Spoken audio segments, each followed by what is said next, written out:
Good afternoon, everyone. Thank you for joining us on this Facebook for this live Q&A. My name is Courtney Wheeler, and I am the Student Government President here at the University of Kentucky.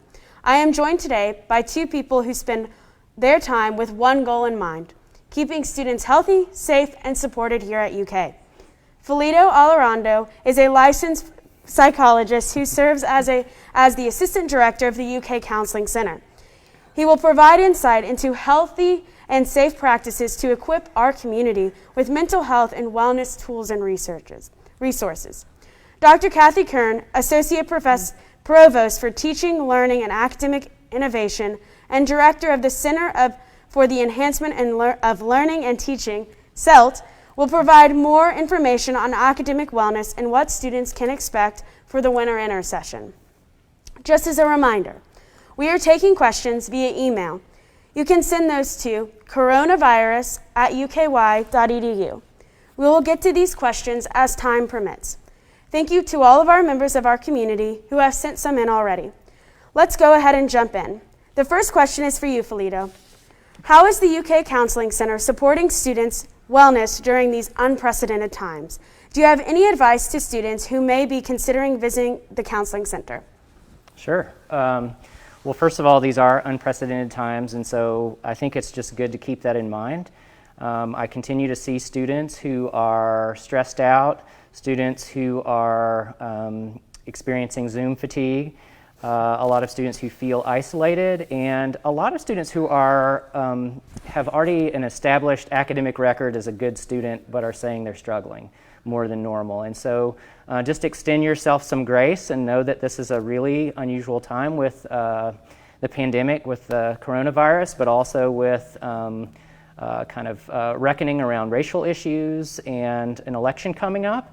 And so there is a lot of negative news and things to be anxious about and a lot of uncertainty. And so just know that that's normal and that it's not just students, that all over campus and around the world, people are feeling the effects of this. And so you're not alone. The Counseling Center, fortunately, because we are at UK, which has an academic medical center, right when the coronavirus happened, and we kind of quickly shifted to online. The Counseling Center was able to do this pretty quickly because we have HIPAA-compliant Zoom already established through the hospital, and we had been already getting that in place before the pandemic because of some of our programs like physical therapy, which is somewhere else in Kentucky, and they needed services distant remotely. And so we are still operating pretty much at full capacity, but mostly remotely. And so do know that you can have individual and group therapy. There are drop-in workshops. There's lots of opportunities to get support around stress and anxiety and depression. And a lot of that's happening right now. And I can talk more about this as we go along, but if you go to the front page of our website, there are a number of things listed, and on that website you can make an appointment by clicking on a link.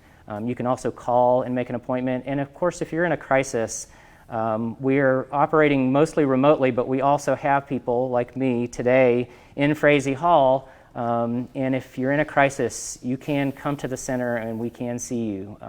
We're trying to do things as safely as possible, socially distanced and masked and all of that.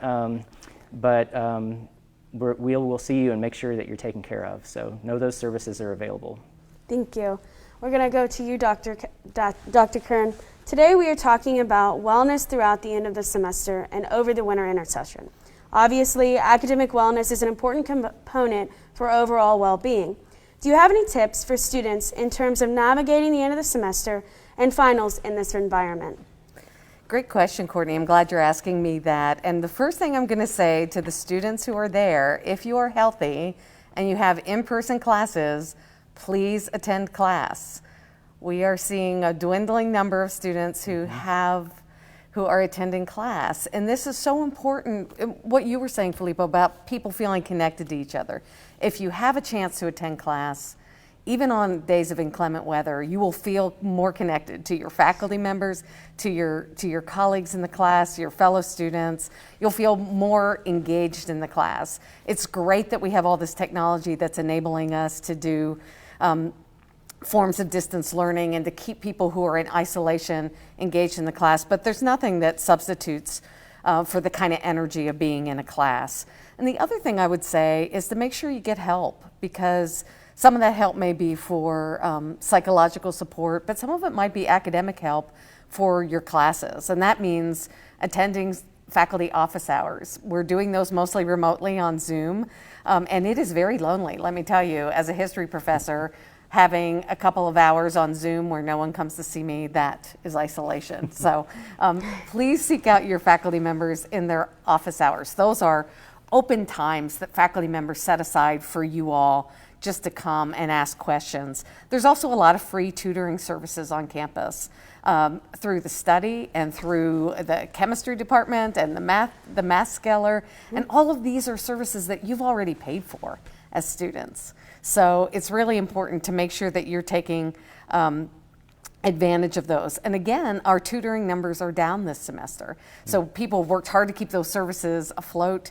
but students aren't taking advantage of all of the things that we have for them. And then the last thing I wanted to say about this, Courtney, is make a plan. Right? You are the event planner for your end of the semester, right? You are the exclusive event planner, and you have to look at when everything is due, when your finals are, how far back you need to begin your preparations. And that's part of learning to be a strong college student. But I really encourage people to plan. If you see now that I have 3 papers due in one day, now is the time to approach a faculty member and say, there's too much due on one day, can you work with me? And the faculty have been really, really flexible. That's a really great answer, Dr.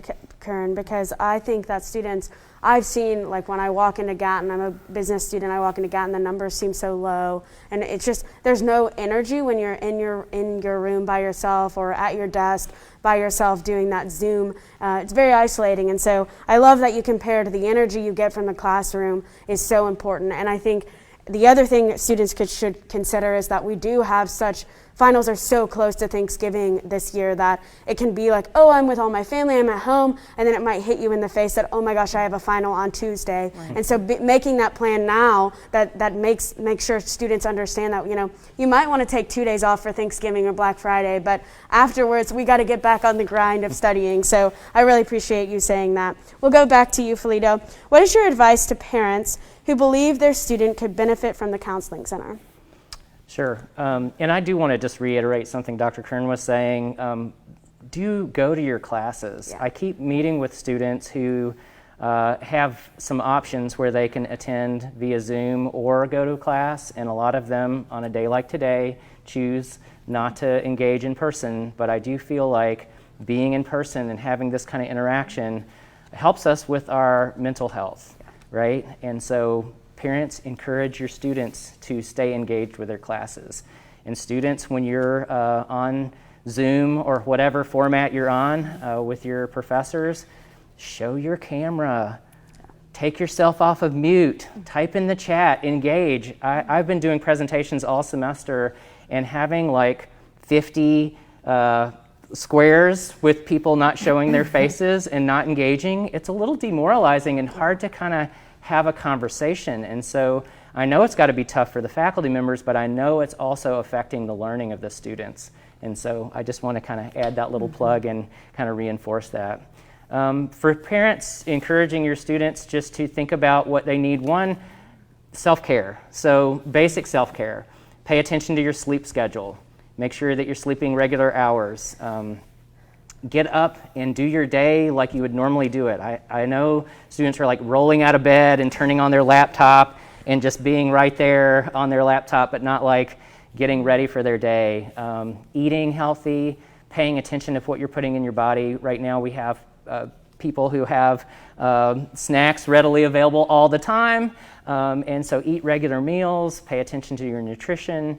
Watch substances. We know that around the country and around the world, alcohol sales are going up and things like that during this COVID time. So just be cautious. That does not help with mental health. And so there are a number of ways to just engage in terms of regular physical exercise, socializing. If you can socialize in person safely, do that. I hear about students meeting in an outside place with lawn chairs separated with masks on, and that's wonderful. So don't just do everything on the screen. And then if you feel like there's anxiety or depression or other psychological issues that are really impacting life, one really easy way to kind of start with the counseling center is to kind of try our Let's Talk.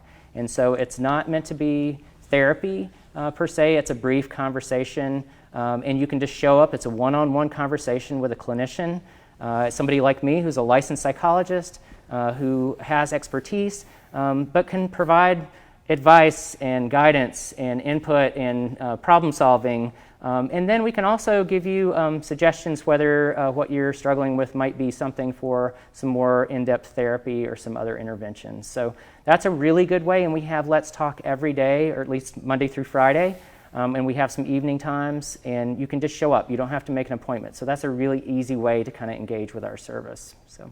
Awesome. Thank you for sharing. Dr. Kern, this winter intercession will be different than we've ever seen before because of the short fall semester. In your view, what are the advantages to taking a winter intercession courses this fall? Or this year, I guess, not fall. Well, it is a rare opportunity. Yes. And, the first thing that comes to mind when you ask me that, Courtney, is that there's a chance to hedge against uncertainty of the future, right? So we don't know. I mean, the uncertainty might involve COVID, or it might involve that, a family circumstance where having more courses under your belt would be good. It might mean an earlier graduation, or it might mean an opportunity like an internship down the pike where it will be really helpful to be able to throw yourself into an internship or to undergraduate research and not have as many courses that you're balancing off of. I think the other thing is that it's always a very cool opportunity to focus on a single course at a time. Yes. Right. So part of the cognitive load of being a college student is I'm learning in all these different classes that may be taught in different ways, and I'm in different disciplines. But this is an opportunity to go deep with one class. And that could be good if there's something that you've been kind of dreading, but if you'd really have the opportunity to focus on it. It could be a time to explore something you might be interested in, but you're not sure of. And I think, there are some other great advantages for our out-of-state students. These are going to be online courses, so they'll be a little less expensive. And the other thing I was thinking about, Filippo, is how nice it would be for people to take a course with a friend. Right? So that some of the relationships that you've built this semester, to continue those, that we have to look for opportunities for sociability. So getting a group of your friends together to do a course together could be a lot of fun. And it doesn't even have to be a UK student, right? In winter intercession, students who are back in Lexington who want to, or anywhere, who want to take one of our courses have that opportunity. So I think keeping those connections. I mean, this is a time when we are going into winter. It's going to be harder to do socializing outside, although not impossible around the fire. But I think that we really need to see this as an opportunity to stay engaged. That this is something really positive and constructive that students can do to continue their path to their degree. Yeah, I took a couple summer courses when I was here, and it was great because now as a senior and as a junior I had the opportunity to intern, and I had more flexibility. Also, as you said, focusing on one course. And during this winter intercession, it's roughly 7-8 weeks that we've never seen before of this. I don't want to call it free time, a total free-for-all, but we're going to be so disengaged from the University of Kentucky. So having that structure during such unprecedented times for me, I definitely think it would help me. And if I didn't just have to take 12 credit hours to graduate, I definitely would be taking advantage of it. But it's okay. But it's a great opportunity and a silver lining during this unprecedented time. Felita, I'm going to go back to you. We know we're approaching a time of heightened anxiety and stress. How can members of our community stay mentally healthy during so much uncertainty, or physically healthy as well? Yeah, well, some of the things I've already mentioned just in terms of basic self-care, which I do think has been altered quite a bit during the pandemic. People aren't able to do some of the things they normally would do. But again, I want to encourage people, if you can do it safely, do it. So if you can go to the gym safely, and we do have gym facilities here that are available, do that. And they're taking a lot of precautions to kind of help students stay safe while they also work on their physical health. There's so many resources available, and Dr. Kern mentioned some of them, but there's lots of coaching available on campus. There are ways to plug in and connect with people, not just other students, but ways to take advantage of different resources here. And so I just encourage people to do that. I'm one of the folks who does, I'm one of the Koru mindfulness instructors on campus, and we offer those through the Counseling Center, and I started a new group today. I have 6 people who are signed up, and we'll engage online for that, but there are those happening all over campus. And so there's lots of opportunities to kind of plug in and get engaged and just take care of yourself. And so self-care is the first thing. I just want to keep re-emphasizing that because I feel like we have to have our baseline anxiety level kind of at a manageable place. And then when other things come up, we're in a better place to cope with that. And so we know we have the election coming up. Next week, right? On Tuesday, just in a few short days. Right. Too close for comfort. Yeah. And so, there's a lot of uncertainty around that. And again, we're all kind of waiting to see where things are headed with COVID. Right now, our numbers are going up in the state, and so that's scary for a lot of folks, and people are worried about that. So one thing I do recommend is deciding how much news is good for you. A lot of the news right now is very anxiety provoking and is not helping. I want people to stay informed, but also not inundate themselves with information that's just going to be overwhelming. And so decide how much news you can take and in what format. I've gone more to reading my news rather than having it presented in a very dramatic fashion. Again, realizing when maybe you need to reach out for help beyond some of these other resources where you might really be struggling in terms of your mental health. And again, the Counseling Center is available. And even over the winter, Intercession, again, we're operating, but we always have our wraparound service. So if you call the Counseling Center and if we're closed, if it's a weekend or at night or over the holidays or whatever, you can call our number and it'll say the Counseling Center is currently closed, but if this is urgent, please stay on the line and press 1, and it rolls to a live clinician. So that's available all year, all the time, and it's very helpful for students. And then there are a number of national resources. There is the National Suicide Prevention Line, 1-800-273-TALK, and there's also the crisis text line, which I know a lot of students would rather engage sometimes, and it feels less stigmatizing maybe to reach out via text. And you can text HOME to 741-741, and that's a crisis text line for anxiety, depression. It can relate to suicide concerns, but it also is for these mental health concerns where you might really be struggling. And so that's a national resource that's available too.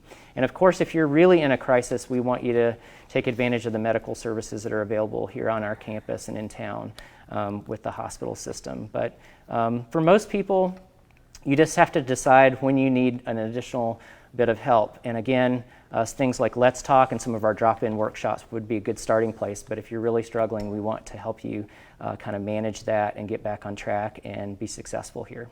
So you just talked about all of these great resources. Are these resources available, like mental health support, for students who are isolating or in quarantine? For ongoing as well? Definitely. And again, because so many of our services right now are offered via Zoom or some format that's remote, they certainly are. And we do have some specific things. We have a COVID support group for students who have tested positive. Okay. And so that's available every Monday at 11 o'clock. And there's also an election anxiety group that's happening, and we've extended our Let's Talk hours. Again, those are just drop-in. You don't have to have an appointment, and those have been extended next week and also the week following the election, and then we'll play it by ear because it sounds like we might be not knowing the results of the election for a while, and that can be anxiety-provoking as well. So we do have additional services and plans in place to offer additional support next week and the following week. So awesome, that's so great to hear. And then you talk a little bit about that COVID positive, like a student who's tested positive. Can you do the 11 a.m.? Is that for a student that just recently tested positive, or maybe tested positive in September and are still? What do you usually see, or what do you recommend? mean, it's meant for students who are currently Oh, yeah, of course. quarantined because they tested positive and they're isolated, but we would not turn someone away if they tested positive earlier in the semester and went through that experience and still wanted to talk about it and process it. So we're here for whatever students need, yeah. Awesome. And again, Let's Talk is for anyone. And we do have a number of specific services for students of color too, because we know during this time, communities of color have been impacted in a greater way, economically, health-wise, et cetera. And with some of the anti-Black violence and kind of racial issues that have happened, that have really come to light during the pandemic and have been ongoing, that this is led to additional stress, especially for students of color. And so we have a number of specific services for students of color and just want to make sure that people are aware of those as well. Thank you so much. Yeah. Dr. Kern, we're going to switch back to you. Can you speak to how faculty members can deliver 3 credit hours of coursework over a condensed period of time? Well, the first thing to keep in mind is that all universities are accredited, right? And so a credit hour is a credit hour. And it means, a credit hour means 1 hour in class, and then the assumption is 2 hours of your work outside of class. So for each class that you take, you might only be in class 3 hours for a 3 credit hour class, but it means 9 hours of your total effort. So I hope that students will understand that these are going to be very intense classes. They're either 3-week, 4-week, 5-week, or 6-week, right? So even a 6-week class to me feels very intense. A 3-week class is going to be complete immersion. You should not plan to do a 3-week class if you're holding a job, for example. You know, it's going to take all of your energy. Now the faculty will design it with the learning outcomes, and they will figure ways to make that work so that you get the material you need and you have a chance to meet those learning objectives in 3 weeks. It's kind of it's like being in an intensive workshop, right? It's going to be all you do those 3 weeks. But we do try to get creative about the design and the way we design those. That's awesome. And what kinds of classes are being offered over this winter intercession, and how many of those classes can students take? Well, you can take 1 class for sure. If you seek permission from your dean's office, you can take up to 2 classes. Okay. But you know, think about that. Maybe 2 6-week classes might be doable. Or 2 3-week classes that aren't running at the same time. But your advisors in your dean's office will help you with that. And there are all kinds of great classes being offered. It's really exciting. Over 200 classes are being offered. A lot of them are UK core, so you could get some of your requirements out of the way.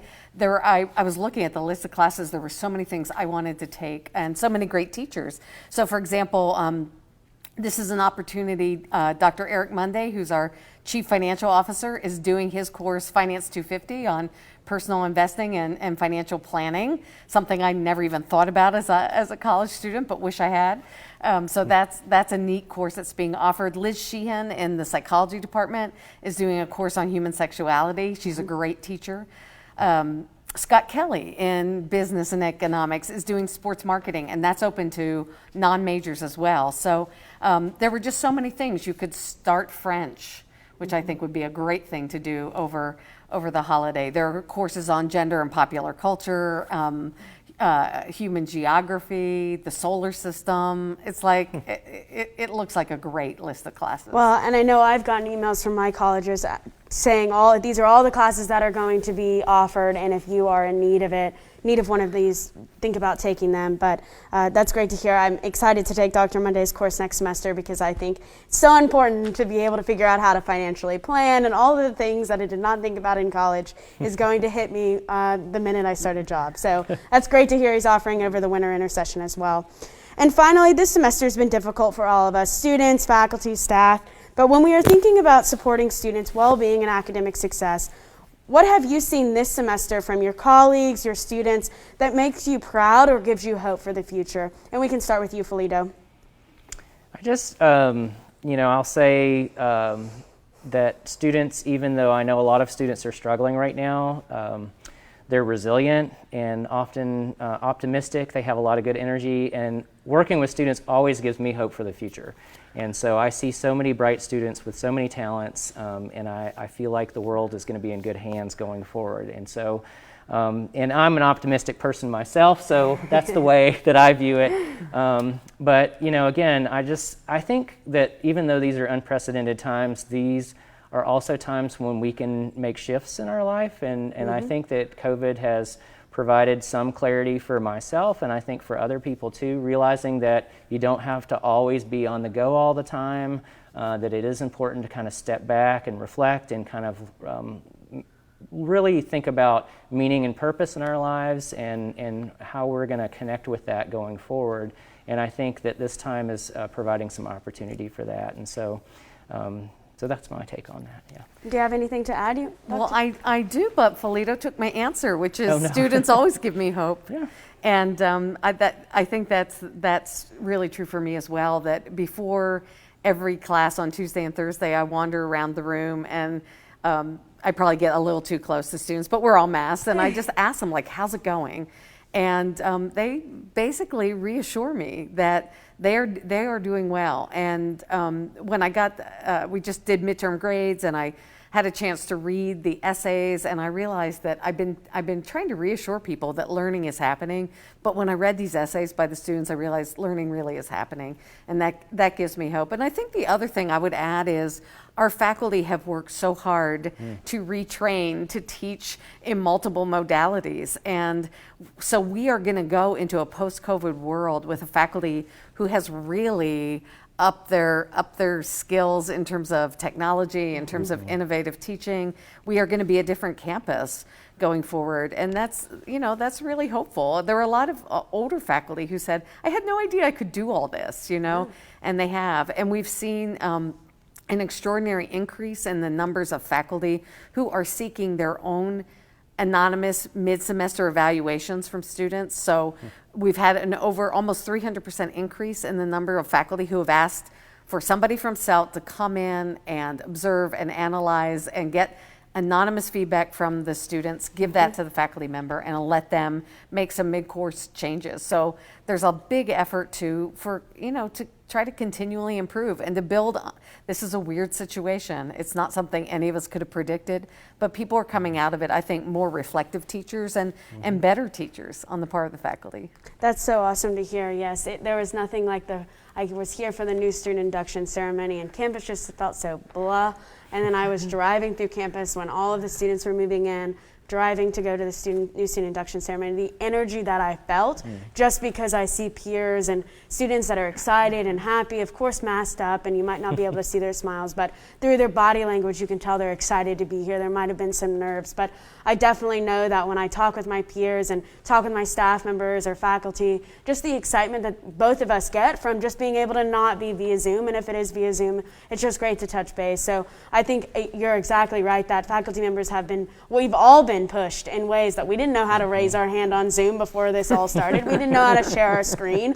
We didn't even know what Zoom was. It was like crazy when employers would ask you or people would ask you to be on Skype, and now it's like second nature. So we definitely are learning so much. Well, I thank both of you guys for taking your time to talk with us today. We look forward to making it to Thanksgiving and coming back for the spring semester.